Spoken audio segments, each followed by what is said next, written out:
Hey guys, what's up? This is the part 2 of Halloween Ranked. The first part was just getting too big for its britches, so I had to split this up a little bit. Yeah, that's the end of the intro. Let's get back into the list.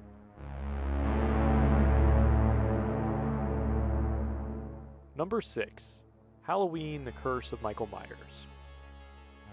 So, when I was first getting into the franchise, I hated this movie. Mostly because it seemed like everybody else did.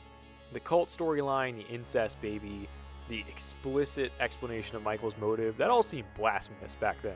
But now, dude, I fucking love this movie. As far as sheer entertainment value, it's probably like the second or third best sequel to me. Part of me even wants to put it higher, but I can't get around the objective flaws this movie just has. But even those flaws just kinda work for me. It's gotten to the point where I don't mind vastly different interpretations of Michael Myers. Especially when it's something this insane. In a strange way, though, I feel like this was the only option. Again, Halloween 5 left the 6th movie in a very bad spot. They didn't have much of a choice but to earnestly address all of the insane shit added into Halloween 5, and it mostly works for me here. The decision to kill off Jamie when she, like her sister, could have really easily ended up sticking around for this whole movie does sting, but honestly, the group of characters in this film is by far one of the best in the whole series. Paul Rudd delivers a truly one-of-a-kind performance as basically just Dr. Loomis Jr. Donald Pleasance also turns in one last great performance here. This is a much more tired, weary version of Dr. Loomis, and it gives this film an oddly somber feeling at times. Single mom survivor girl Kara, her son Danny, and the rest of her family are all pretty entertaining, pretty solid. And the combined efforts of George P. Wilbur, A. Michael Erner, and just a fantastic mask deliver what is probably my second or third favorite version of Michael. He's just a perfect blend of raw brutality and strength, but he still has the subdued eeriness and almost elegance of 78 Michael. I love the just complete and utter 90s-ness of this movie, from baggy flannels to a score that sounds like if Dimebag Darrell just ghost wrote this. The whole thing just screams 90s. It's pretty one of a kind in that respect. I mean, there aren't really a whole lot of slashers that fill that post-80s but pre-Scream niche. This movie just has so much atmosphere. It feels so much like October, arguably even more than the original. It looks fantastic, especially during the nighttime scenes with the blue lighting, and during some of the later hospital scenes with all the extreme blues and reds and greens. Part of the reason I'll always defend Halloween 6 is because of how genuinely one of a kind it feels. Another big reason is because of the two vastly different cuts of this movie that exist. I'm just a sucker for lost media and alternate footage and deleted scenes in general, and the producer's cut of Halloween 6 is essentially the holy grail for that kind of thing. At this point, I mostly prefer the theatrical cut. I mean, let's be real, they did those reshoots for a reason, but I honestly don't think the ideal, best cut of this movie even exists. I'd say take maybe 75% of the theatrical cut, and then add back in as many of the more subtle, quieter, character-driven moments from the producer's cut as you can possibly fit in, and you've got the best cut. Overall, dude, this movie slaps. I get why not everybody is a fan of this, it definitely has some very real problems, but I'm never gonna stop defending this weird, wild, 90s, metal as fuck sequel. Number 5, Halloween 2. I've been on quite a journey with this one. It used to be my favorite sequel. Then I started to see some pretty major flaws, and I kind of soured on it for a little bit. But you know what? I threw it on the other night, and yeah, this movie still rocks. I'll get all the issues I have with it out of the way first, because I want to talk about all the cool shit in this movie. Much like Kills, the plot of the original Halloween 2 is very thin. Both Loomis and Laurie have almost nothing to do until the very end of the movie. Story-wise, it kind of feels like a big missed opportunity to push these characters in a new direction. And once you find out how little anyone involved in this really cared about it, it's very difficult to not see that lack of care on screen. More of The Night He Came Home is exactly what this movie is, for better and for worse. But I think that's why Halloween 2 is so highly regarded for so long. Like, it comes far and away the closest to replicating the tone and style of that first movie. Rick Rosenthal did a great job of emulating Carpenter, and the fact that so many of the cast and crew returned for this movie is a major reason why it just has that vibe and why it works so well. John Carpenter may have drunkenly written the script and just generally not given a fuck at all, but it still feels like one of his early movies, and you know, that's a huge compliment. This movie has some seriously great atmosphere. The isolated hospital is one of the best settings in any horror movie and goes a long way to giving H2 its own identity. I think Carpenter and Alan Howler's score is top notch. I mean, it's basically just the original music played on synthesizers instead of piano, and it gives it a very robotic, eerie quality, much like this film's version of Michael. Dick Warlock delivers a much stiffer, more inhuman take on The Shape. It's one of the more iconic and distinct versions of Michael performance-wise.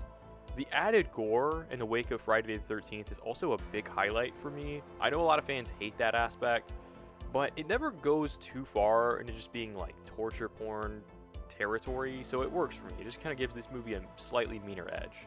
The hospital staff, underdeveloped as they might be, are still really likable, and the sibling twist is, yeah, it's a little flawed. You kind of have to work really hard to retrofit it in the first movie, and it definitely held the series down creatively for almost its entire lifetime, but I really don't mind it that much. It feels appropriate, and it's such a major part of these sequels that I can't hate it that much. And Halloween 2 just has so much cool shit in it, dude. From the opening credits with the skull pumpkin, to the blood tears, the scalpel kill, the hospital explosion, this movie is just littered with iconic, franchise-defining moments. Overall, Halloween 2 may not be the best sequel ever, but it is a damn good one. Number 4. Halloween 2018. The hype for this film was off the charts back in the day. Everything from the return of John Carpenter, the complete scorched earth approach to the timeline, and especially that new mask, really made it seem like we were finally getting a great Halloween sequel after all the years of waiting. And yeah, that's exactly what happened. Halloween 2018 is fantastic. There are a lot of people who think this movie is overrated or even outright bad, and I just don't think I'll ever really understand that. It's crazy this movie even happened, and even crazier that it turned out so good. It does almost everything right. Laurie Strode may be a Sarah Connor knockoff in this, but I honestly find this version of an older Laurie to be way more compelling than H2O. This movie tackles generational trauma in a way that doesn't come across as forced and annoying. It's easily the best of this trilogy when it comes to handling that kind of idea, that kind of subtext. I think Karen and Allison are solid in this, with Karen being pretty much the exact opposite of her mother, rejecting everything about her and the way she was raised, and Allison being, pretty much new Laurie for this new Halloween movie. She's not the best character, but she's likable enough, and it works okay. Her friends are also pretty great, to the point where I wish Vicky would have been the survivor girl instead, and also that would have actually been surprising. Michael is in peak form here. Again, James Jude Courtney is just the perfect guy for this role. He is so brutal, but somehow still feels like that same guy who stalked Laurie all the way back in 1978. Feels like he's gotten meaner and more creative in the 40 years he's been incarcerated, just waiting to unleash more evil into the world. I know some people have a problem with both his age and the fact that he only killed like 5 or 6 people before this movie, but I don't think that really matters. The performance and especially the mask are so great in this that it makes up for 40 years of Michael just sitting on his ass. The tracking shot of Michael going through the Haddonfield suburbs is pretty much reason enough for me to rank this movie so highly. That shit slaps. But this is also just a really well-made movie. David Gordon Green never tries to copy Carpenter here. This movie is very much its own beast, visually, and it looks great. It's got good pacing, solid writing, and probably has the best score out of any of these movies. I mean, seriously, Carpenter and his collaborators delivered such a great score, and the fact that he returned at all really just does lend this movie so much authenticity. I also appreciate the level of violence in this movie. It's faithful to the original, but never to a fault. It still knows what time period it's being released during. Scenes like the teeth dropping in the stall and Michael stepping on fake Loomis's head like a pumpkin would have never been found in the original, but they give this movie a much meaner, more modern edge. Also, removing the sibling angle was just necessary at this point, and I think it's effective as hell here. It definitely causes issues in the sequels, though. I mean, if Michael and Laurie aren't related, then why the fuck are all 3 movies about their dynamic? How do you get them to interact? That definitely leads to some major plot contrivances, but honestly nothing that really sinks this ship for me. Halloween 2018 is a truly great sequel, better than we deserve. It is objectively the best sequel in the series, and it holds up, even after 7 years and some less than stellar sequels. Number 3. Halloween 4: The Return of Michael Myers. This film is so much better than it has any right to be. On paper, sounds kinda mid, and it certainly doesn't sound like it should be someone's favorite Michael Myers-centered Halloween sequel. But I think most Halloween fans can attest that this film just has a certain kind of magic to it, but it's tough to articulate just why that is. The primary factor, for me at least, is the two leads here, Jamie and Rachel. I'm just gonna say it, they're way more compelling than Laurie Strode ever was. To me, she was a character who was solid and likable enough, but really never stood out much beyond that. She was kind of stiff and a little stock, and she was just kind of alright in that first movie. To me, controversial opinion. I don't know, she always just seemed a little bit too perfect to me. But the sisters at the heart of this story have a much messier dynamic. Rachel has to undergo an actual character arc where she proves that not only is her foster sister worth sacrificing herself for, but she also proves that Jamie is more than just a foster sister. She's a real sister. It's a very James Cameron storytelling method. You take your time in the first couple acts to get the audiences invested in the characters you're setting up, so that the action later on in the story has weight to it. Danielle Harris is shockingly solid as Jamie Lloyd. Having like a 10-year-old child actor at the center of your film is a big gamble, no matter how big the budget is, but this time it definitely paid off. She's never annoying, her lines are always well delivered, and she just gives a solid performance here.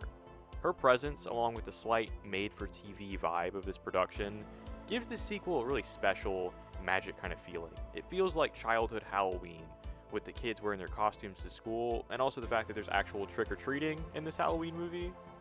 Halloween 4 just has some great atmosphere all around.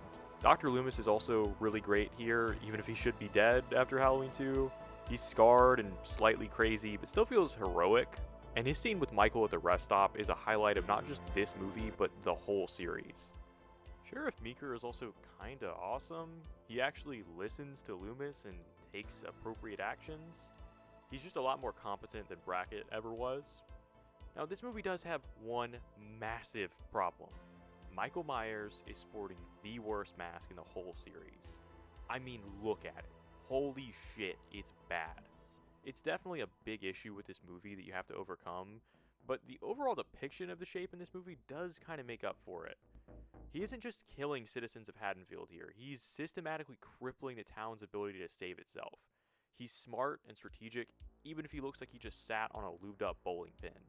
The bandage look he sports for a while was also a really nice change of pace, like I kind of wish he would have kept that for the whole movie. And man, that ending is still so perfect. It's up there with Kills and the original in that respect. It's a far better ending for this franchise than the film literally titled ends. So yeah, Halloween 4 is just fantastic. It's a really well-made movie with a compelling human story at its center, which is more than you can say for most of these sequels. And it's maybe the closest these movies get to recapturing the magic of childhood Halloween. Number 2, Halloween 3, Season of the Witch. Okay, I lied. This is the closest the franchise gets to making you feel like a little kid again. Which is pretty weird to say about a movie starring a middle-aged alcoholic doctor and the 20-something woman he's trying to sleep with. But man, this is Halloween for me. Even at times when I wasn't super interested in the series, this has never left my annual October rotation. It's a must-watch every single year. I think the thing I love most about this sequel is just how out there it's willing to be. Robots? No problem. Witchcraft? Oh, for sure. Masks that will turn your head into a portal for bugs and snakes? You got it. This movie just has zero interest in being anything other than bizarre as hell. I love that the sequel is actually about the holiday and its history. Michael Myers may have killed people on Halloween, but he's not going to tie you up and lecture you about the Celtic origins of the holiday. The Silver Shamrock masks are just the definition of Halloween, especially the jack-o'-lantern. The insane plot and emphasis on spooky masks really makes this feel like an R-rated hour-and-a-half-long Goosebumps episode. Tom Atkins is honestly one of the more underrated genre actors. He's pretty much the single thing that holds this movie together. Dr. Chalice is a massive sleazeball for the most part, but Atkins is so charming that you just kind of don't care, you go with it. Stacey Nelkin is solid, although let's be honest, she has next to nothing to do aside from dress like Michael Jackson and be the damsel in distress. And Dan O'Herlihy is perfect as Connell Cochran. He's the ultimate mustache twirling villain. And the atmosphere of Season of the Witch is second to none. The combination of a killer Carpenter Howard score, some great visuals courtesy of Dean Cundey, and a steady directorial hand with Tommy Lee Wallace all add up to being one of the most unique and entertaining horror sequels ever made. Also, the poster and tagline are fucking fantastic. I could make a whole video about Halloween 3 one day, and I probably will.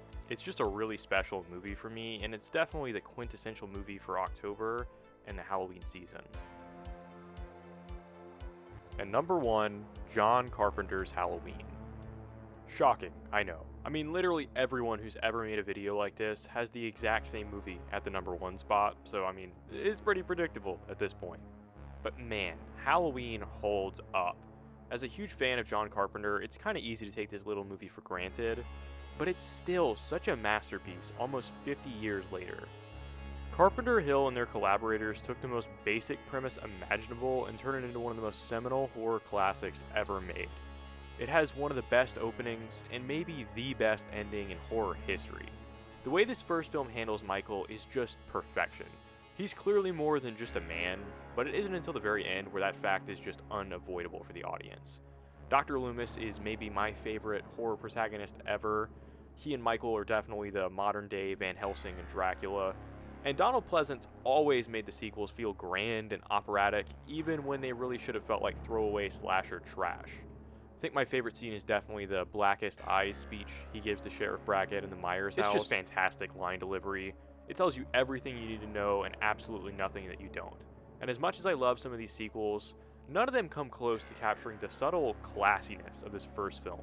The cast and crew use their extremely limited budget to their advantage. There's no fat in this, there's nothing unnecessary. It's just a tight 90-minute thriller. And it's a perfect example of why, more often than not, limitations yield way better results creatively than having endless resources at your disposal. The music in this is super emblematic of that philosophy.